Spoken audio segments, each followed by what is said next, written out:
Hello everyone. In today's lecture, we are discussing complete solution for May 2025 paper 2 business law. Start करने से पहले मैं एक बात क्लियर कर देना चाहता हूं कि एज पर माय पॉइंट ऑफ व्यू ये पेपर जो रहा है आपका बेहद ही सिंपल और एवरेज रहा है। अगर हम कंपैरिजन करें सितंबर 25 के पेपर से और जनवरी 25 के पेपर के तुलना में, जो मैंने कंप्लीट सॉल्यूशन बनाए हैं उसके अंदर क्वेश्चन नंबर 1, 2, 3 इस तरीके से मैंने दिया है। जो पेपर का क्वेश्चन नंबर है उसको फॉलो नहीं किया है सो दैट कि आपको टोटल नंबर ऑफ क्वेश्चन भी आपको पता लग जाए। मेनी टाइम्स बच्चे गलती क्या करते हैं कि वो नंबर ऑफ क्वेश्चन को काउंट ही नहीं करते हैं। तो ये भी पेपर इतना आपका मतलब ना तो बहुत शॉर्ट था और ना ही बहुत ज्यादा लंबा था, लेकिन फिर भी 25 क्वेश्चन इसके अंदर पूछे गए। एक क्वेश्चन की आप चॉइस अगर छोड़ दें तो अराउंड करीब करीब 18 से 19 क्वेश्चन आपको करने ही थे। ये आपको नंबर ऑफ क्वेश्चन से पता लग जाएगा। तो चलिए बिना समय गंवाए हम लोग क्वेश्चन को करते हैं और सॉल्यूशन में मैं केवल आपको केस स्टडी वाले क्वेश्चन डिस्कस करूंगा क्योंकि वही बच्चों को मुश्किलात आते हैं। तो question number 1A, ABC Infrastructure Limited was running business successfully from several years. P was purchase manager of the company. He authorized his agent Q to buy raw material on his behalf for construction of road in Delhi. He instructed Q to buy only Majboot brand of cement at the rate of 2000 से 2500 per ton to maintain quality of the roads in Delhi.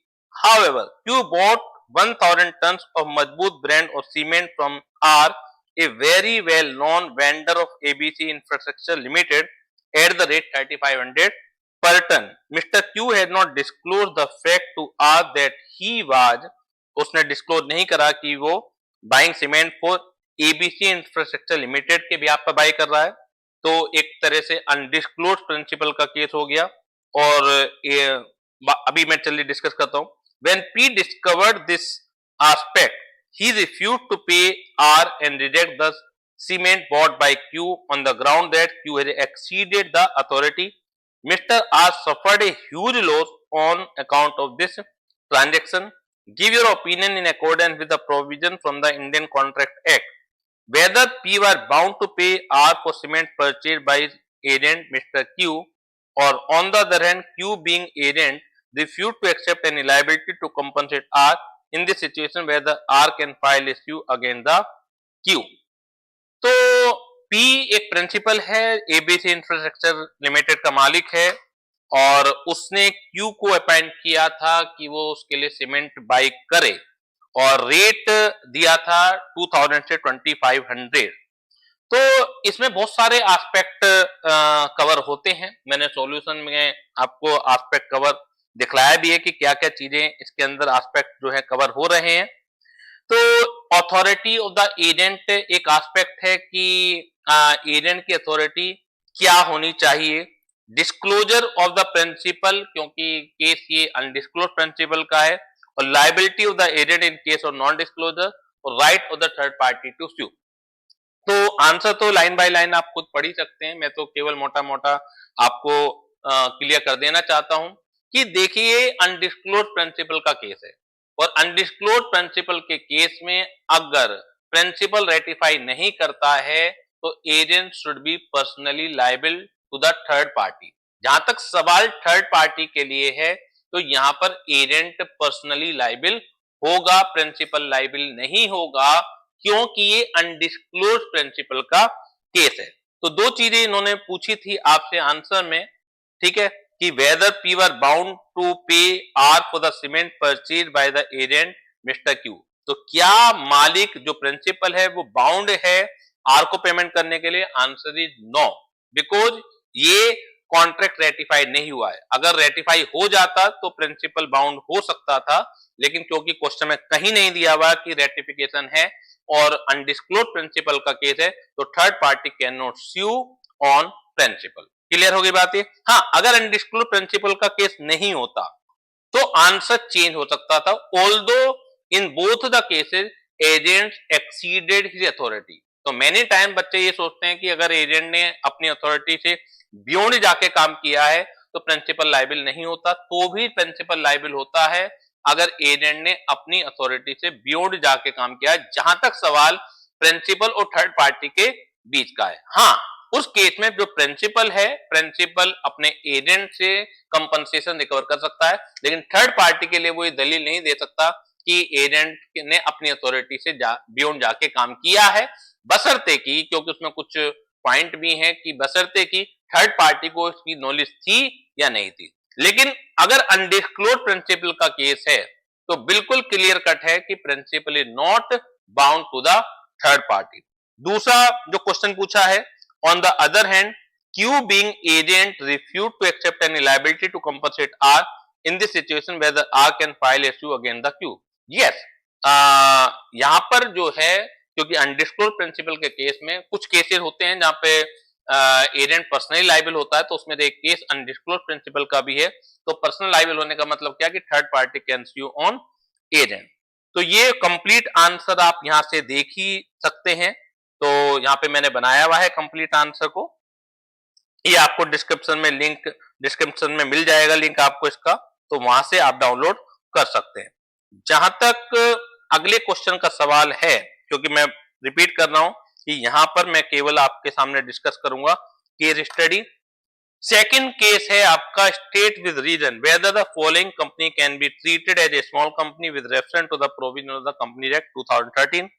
STS private limited, इन्होंने पूछा है कि क्या small company है, तो STS private limited having a turnover of 10 crore and the paid up capital of 1 crore 1 lakh equity share of 100 each. Out of these 60,000 equity share are held by UV Infratech Private Limited। तो 1 lakh equity share capital है STS private limited की, जिसमें से more than 50% जो equity share capital है held by another private limited.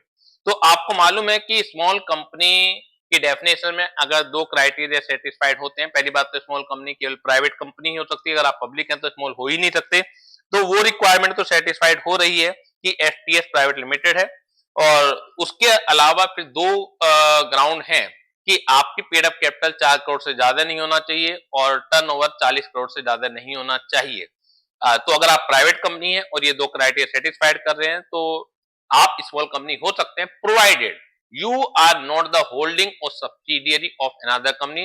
Section 8 company नहीं होनी चाहिए। तो यहां पर STS प्राइवेट लिमिटेड क्या हो रही है, प्राइवेट बन रही है, क्योंकि यूवी इंफ्राटेक प्राइवेट लिमिटेड ने मोर देन 50% शेयर जो है हेल्ड किए हुए हैं। तो इसका मतलब है नॉट ए स्मॉल कंपनी, तो ये स्मॉल कंपनी की कैटेगरी के अंदर नहीं आएगी। सेकंड केस पूछा, ZX limited having a paid up capital of 3 crore and turnover of 35 crore. बच्चे जल्दीबाजी में क्या करके आएंगे कि पेड अप कैपिटल 4 करोड़ से कम है और टर्नओवर 40 करोड़ से कम है, तो जेडेक्स लिमिटेड क्या बन जाएगी, स्मॉल बन जाएगी। लेकिन ये भूल जाएंगे कि स्मॉल कंपनी के लिए जरूरी है कि आप प्राइवेट कंपनी होने चाहिए। अब यहाँ पर क्योंकि जेडेक्स लिमिटेड एक पब्लिक कंपनी है तो it is not a small company. तो ये क्राइटेरिया सेटिस्फाइड होने के बाद भी स्मॉल कंपनी की डेफिनेशन के अंदर फॉल नहीं करेगी। इसका मैंने फुल आंसर दिया हुआ नहीं है क्योंकि छोटा सा क्वेश्चन था। सेकंड जो क्वेश्चन है इसका जो पार्ट है 3 नंबर का, the paid up equity share capital of ACD limited is 80 crore and preference share of 20 crore. तो इक्विटी शेयर कैपिटल है 80 करोड़ और प्रेफरेंस शेयर कैपिटल है 20 crore. B Limited hold equity share in ACD Limited worth 15 crore and preference share worth be 10 crore. Can B Limited be considered as an associate company of ACD Limited? तो associate company बनने के लिए एक company का दूसरी company में more than 20% और मोर आपकी वोटिंग पावर वाली कैपिटल हेल्ड होनी चाहिए। प्रेफरेंस शेयर कैपिटल तभी उसमें काउंट होंगे अगर वो कन्वर्टेबल प्रेफरेंस शेयर हैं। ऑल्दो इस क्वेश्चन में नहीं दे रखा है तो यहाँ पर आप एजम्पशन कोई भी मान सकते हैं कि अगर प्रेफरेंस शेयर कैपिटल कन्वर्टेबल में, मैं दोनों तरीके से बता दे रहा हूं कि इक्विटी शेयर कैपिटल कितनी है 80 करोड़ और प्रेफरेंस शेयर कैपिटल है 20 करोड़। बी लिमिटेड के पास 15 करोड़ के इक्विटी शेयर है और प्रेफरेंस शेयर है आपके 10 करोड़ के। इसका मतलब ये है कि 25 करोड़ की पेड अप कैपिटल इनके पास है।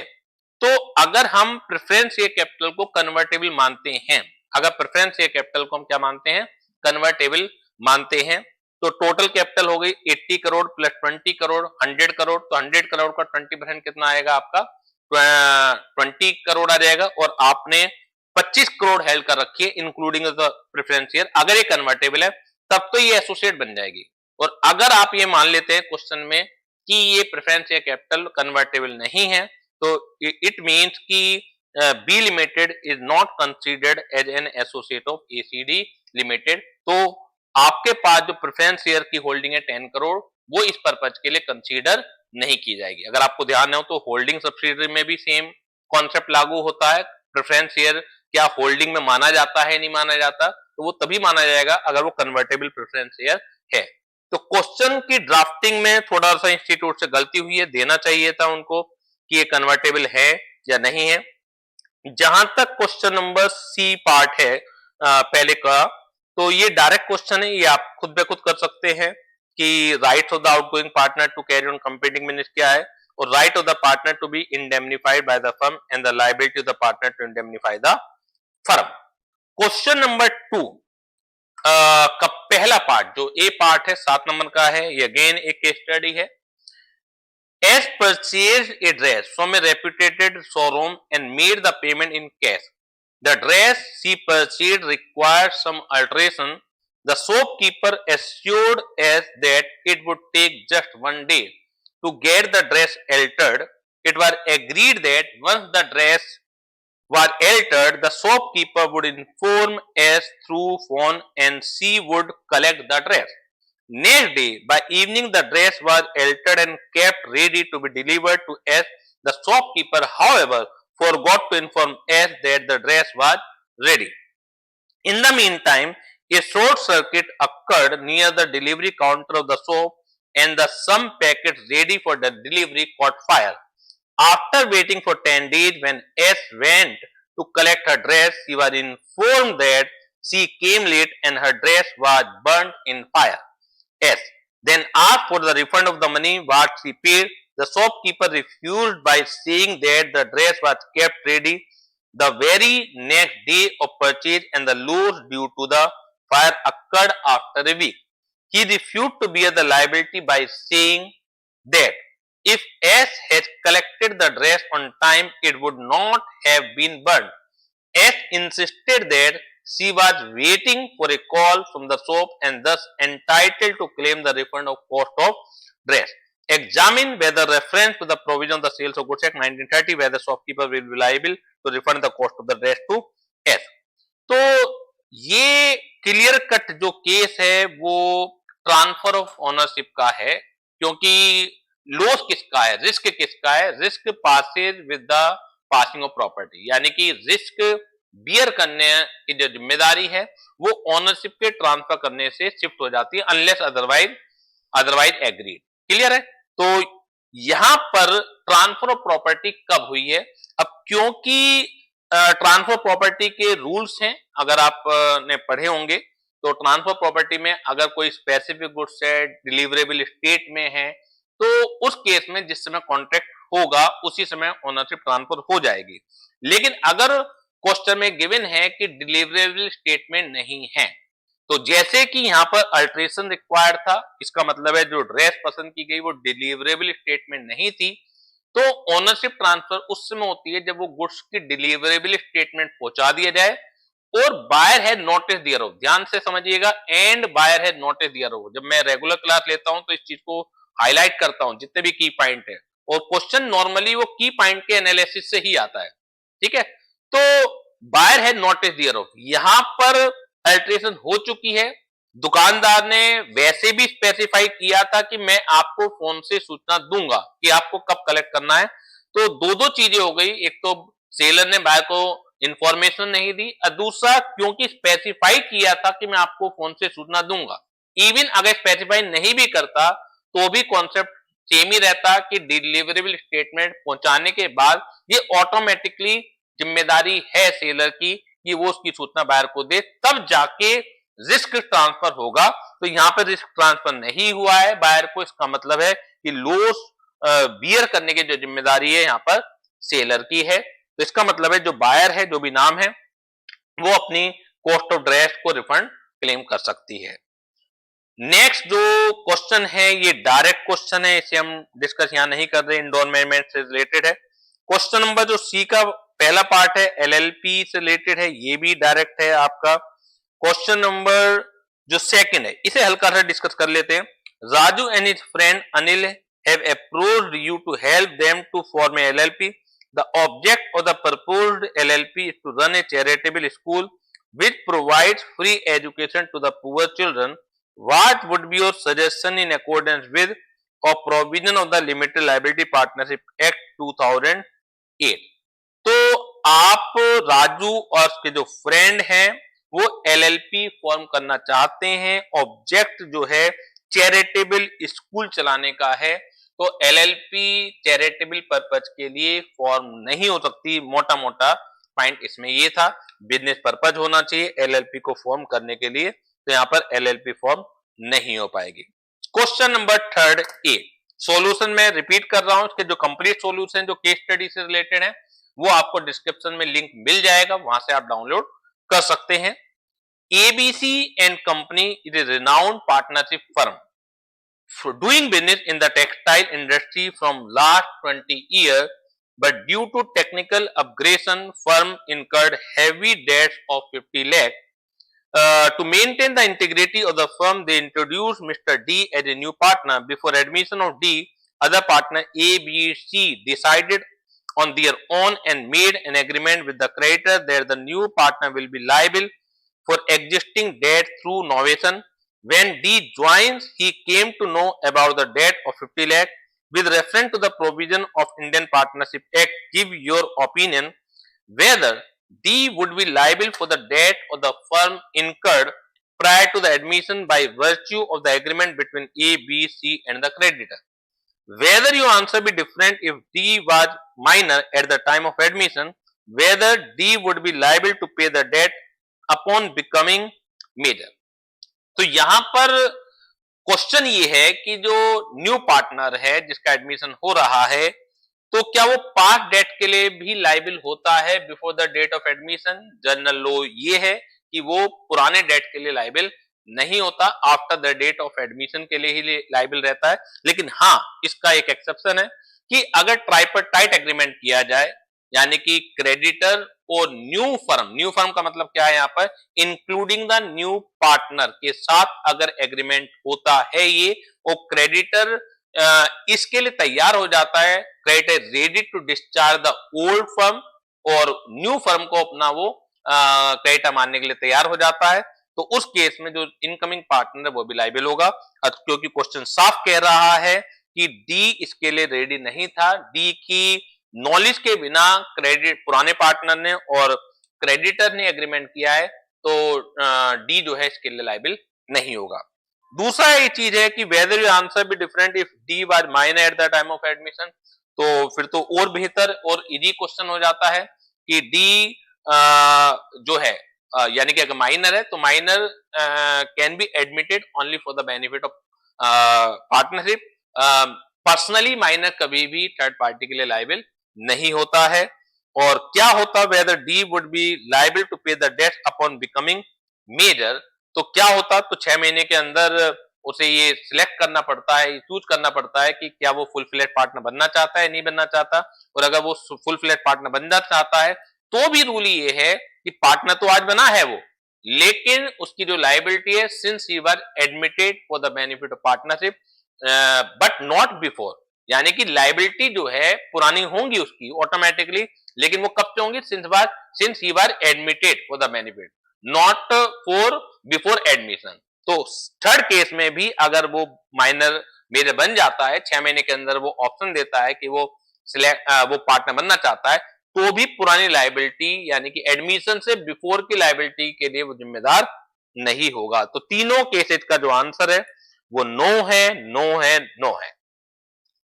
नेक्स्ट क्वेश्चन जो है बी पार्ट है इसका, बी पार्ट के अंदर भी फर्स्ट पार्ट है, the object clause of memorandum of association of ABC private limited authorise the company to carry on the business of trading in property in Gurgaon Since the company was not doing well, the director of the company in the recent board meeting planned to diversify the business and enter into construction business. For this purpose, they borrowed a sum of 5 crore from Magnum Finance Limited, but the members of the company did not approve the decision of the board.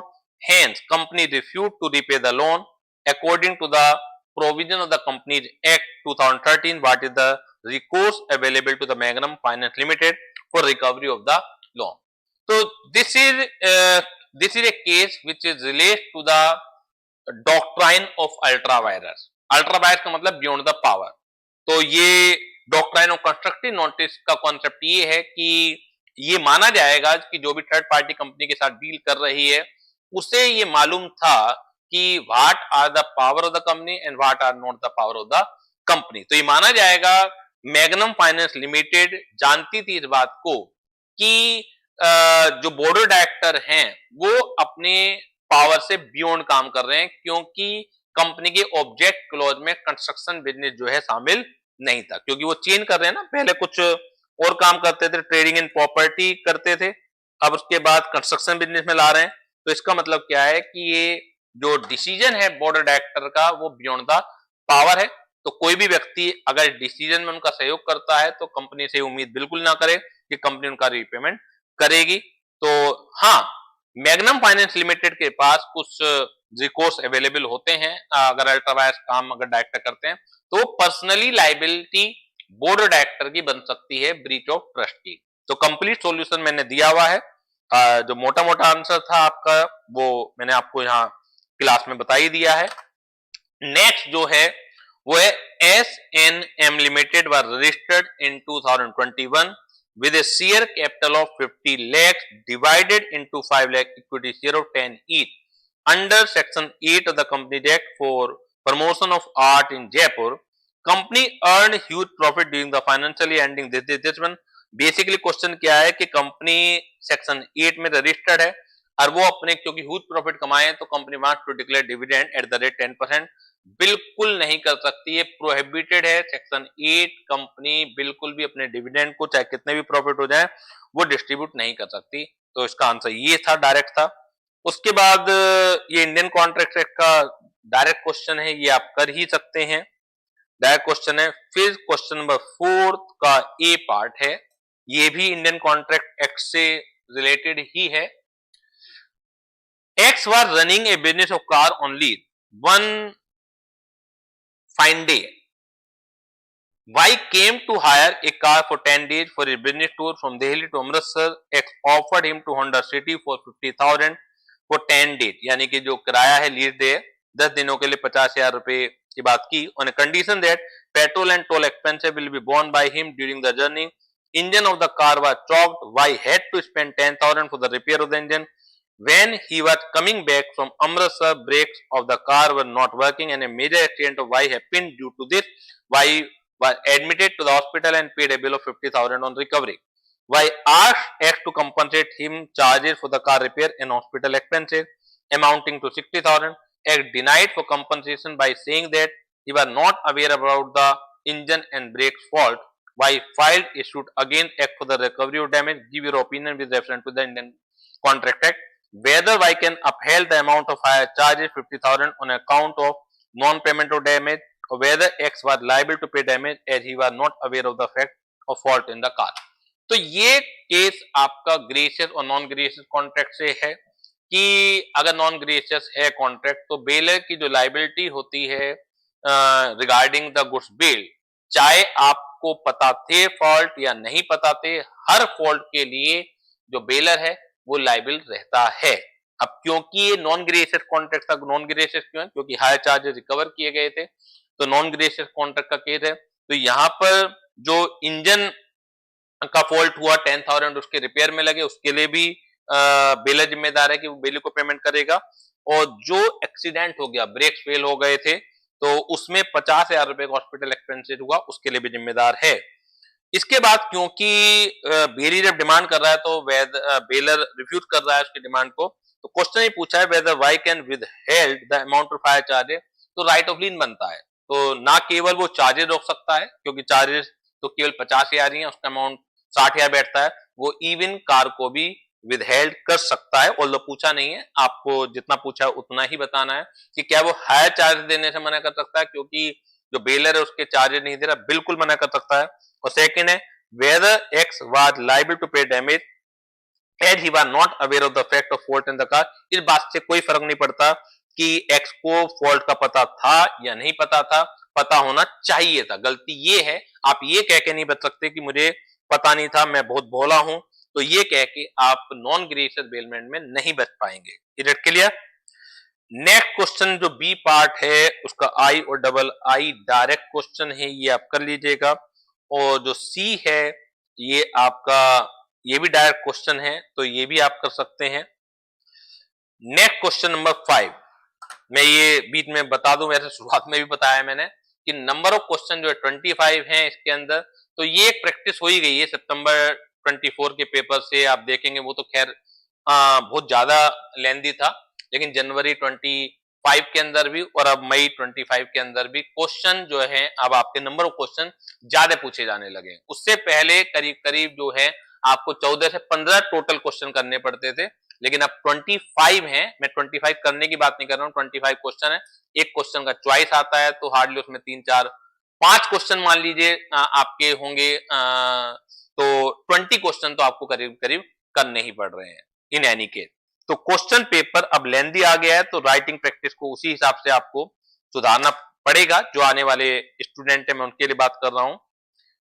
Question number 5, P sold certain antique items to Q for ₹3 lakh on 13th December 24 as per the terms of agreement. 75% of the amount was to be paid within a week and balance 25% of the amount was paid till 31st December 24. Q appointed his agent R to take delivery of the goods after payment of first installment.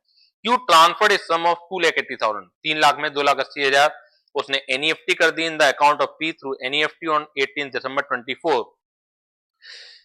which were credited in P's account on the same date.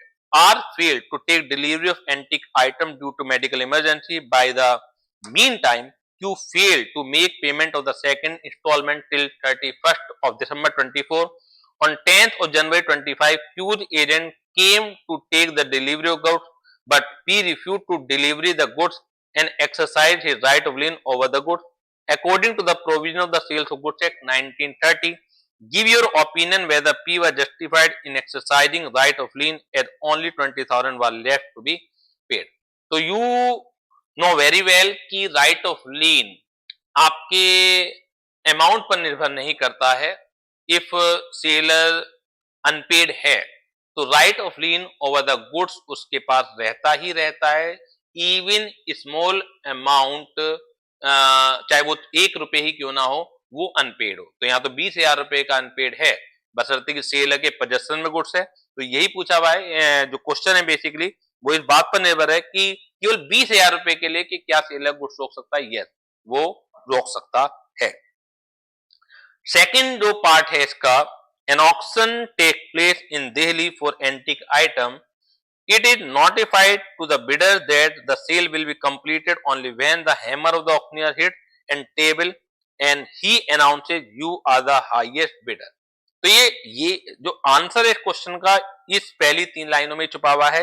ये announce कर दिया गया था bidder को कि cell तब complete मानी जाएगी जब ऑक्शनियर का जो हैमर है वो टेबल को हिट करेगा और वर्बली जो ऑक्शनियर है बोलेगा कि you are the highest bidder, तब जाके वो सेल कंप्लीट मानी जाएगी, अदरवाइज नहीं मानी जाएगी।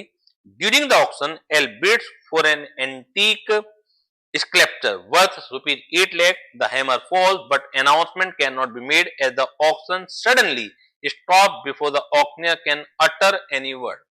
तो जो एक स्कल्पचर थे 8 लाख रुपए के, उनकी बोली लगी और हैमर जो है टेबल पर गिरा भी, लेकिन जो मुंह से वर्ड निकलने थे कि सेल कंप्लीट है क्योंकि हाईएस्ट बिड लग चुकी है, तो ये नहीं बोला गया।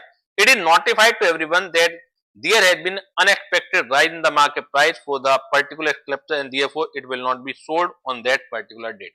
क्यों रोकनी पड़ी, एकदम उसका कारण भी बता दिया कि अचानक किसी ने कान में आके बताया होगा ऑक्शनियर की कि जो हम चीज सेल कर रहे हैं वो तो अनएक्सपेक्टेडली बहुत ज्यादा इसकी डिमांड आ गई है अचानक से और इसकी कीमत बहुत ज्यादा है, तो इस वजह से रोकनी पड़ गई। तो and therefore it will not be sold on the particular date. L contends that auctioneer is bound to sell the sculpture to him at the price he bid because once he bid at the highest price in the auction and hammer fell, the auction sale was completed. तो question इस बात पर है कि क्या hammer के गिरने से और हाईएस्ट बिड लगाने से सेल कंप्लीट हो जाती है ऑक्शन में? नहीं, बिल्कुल भी नहीं होती है, जब तक कि उसके कंप्लीशन की घोषणा ना की जाए। और कंप्लीशन की घोषणा क्वेश्चन में बता रखी है, अगर नहीं बता रखी होती तो 3 बार हैमर के गिरने से कंप्लीशन मान ली जाती है, क्योंकि कस्टमरी मैनर होता है। लेकिन यहाँ पे स्पेसिफाई किया गया है क्वेश्चन में कि सेल तब कंप्लीट मानी जाएगी जब हैमर गिरेगा टेबल के ऊपर और उसके बाद ऑक्शनियर बाय वर्ड्स इसके कंप्लीशन की घोषणा करेगा। तो यहाँ पे क्योंकि कंप्लीशन की घोषणा नहीं की गई है, it mean sale is not complete. जब सेल कंप्लीट नहीं है तो ऑक्शनियर इज जस्टिफाइड कि वो ऑक्शन को वापस ले ले। जो बिडर है उसका कोई राइट इसके ऊपर नहीं बैठता है। इसका जो बी पार्ट है ये डायरेक्ट है, सी पार्ट का जो फर्स्ट पार्ट है ये भी डायरेक्ट है, और थर्ड पार्ट भी जो इसका सेकंड पार्ट है this is also direct question. Question number 6 देखिएगा, ये 7 नंबर का क्वेश्चन है। Ram purchased a second-hand car from his friend Rohan for rupees 5 lakh on 10th November 22. He paid rupees 4 lakh immediately and promised to pay 1 lakh within a year, but he could not pay the remaining amount till 31st December 23. On 5th January 24, Ram received an invitation for Rohan's wedding, which he could not attend but sent a check of 51,000 as gift by post. When Rohan deposited the check, it was returned unpaid due to insufficient balance in the account of Ram. Rohan considered it as an offense under section 138.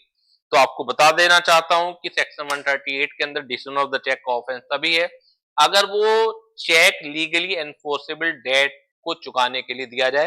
अब क्योंकि ये gifted check था, क्योंकि ये शादी में एक gift के रूप में दिया गया था, इसका मतलब है सेक्शन 138 की कंडीशन सेटिस्फाइड नहीं है। तो दोनों का आंसर एक ही है, whether Ram would be held liable, तो answer is no. Whether Rohan was justified in conceding this as an offence under section 138, answer is no. Ram liable नहीं है और रोहन जस्टिफाइड नहीं है कि वो इसे 138 का ऑफेंस मान के चल रहा है। बी पार्ट जो है ये डायरेक्ट क्वेश्चन है, ये कर लीजिएगा। इसका फिर और का भी पार्ट है तो ये भी डायरेक्ट है, कर लीजिएगा। और सी पार्ट है ये भी डायरेक्ट है, ये भी आपका हो जाएगा। क्लियर है? तो पर्पज यही था कि जो डायरेक्ट है वो तो आप कर ही सकते हैं, उसमें कोई दिक्कत है नहीं। जो केस स्टडी है वो मैंने आपको सामने सारी डिस्कस कर ली है। बाकी तो अभी जब इंस्टीट्यूट के भी सजेस्टेड आंसर आएंगे तो आप देख सकते हैं कि यही रहने वाले हैं। तो आज का लेक्चर जो बच्चे पेपर दे के आए हैं मैंने बहुत फास्ट रिकॉर्डिंग की है, इस वजह से कि अगर वो अपना पेपर को मिलाना चाहते हैं तो मिला सकते हैं, उनका टाइम ज्यादा वेस्ट ना हो। और जिन बच्चों के आने वाले समय में पेपर हैं तो उनके लिए भी ये हेल्पफुल रहेगा जो सितंबर 25 में पेपर देने वाले हैं। बाकी रेगुलर बैच आप ज्वाइन कर सकते हैं, रेगुलर बैच की रिकॉर्डिंग आपको मिल जाएंगी। अगर कोई भी बच्चा रेगुलर बैच में एडमिशन लेना चाहता है तो डिस्क्रिप्शन में उसका लिंक मिल जाएगा, वो हमारी वेबसाइट्स के थ्रू भी क्वेश्चन को मतलब कोर्स को परचेज कर सकता है। इसके अलावा वीडियो में आपके नीचे नंबर चल रहे हैं, उन नंबरों पर भी आप व्हाट्सएप डाल के ये पूछ सकते हैं कि किस तरह से वो कोर्स परचेज किया जाए। क्लियर है? तो हर कोर्स की जो कीमत है, हर सब्जेक्ट की जो कोर्स की कीमत है सिर्फ और सिर्फ 2499 रखी गई है आपके हर सब्जेक्ट की, चाहे पेपर 1 है, चाहे पेपर 2 है, चाहे पेपर 3 है, चाहे वो पेपर 4 है। तो आज की क्लास में यहीं पर हम वाइंडिंग अप करते हैं। नेक्स्ट वीडियो सीरीज में कुछ नए टॉपिक के साथ मिलेंगे, तब तक के लिए थैंक यू वेरी मच।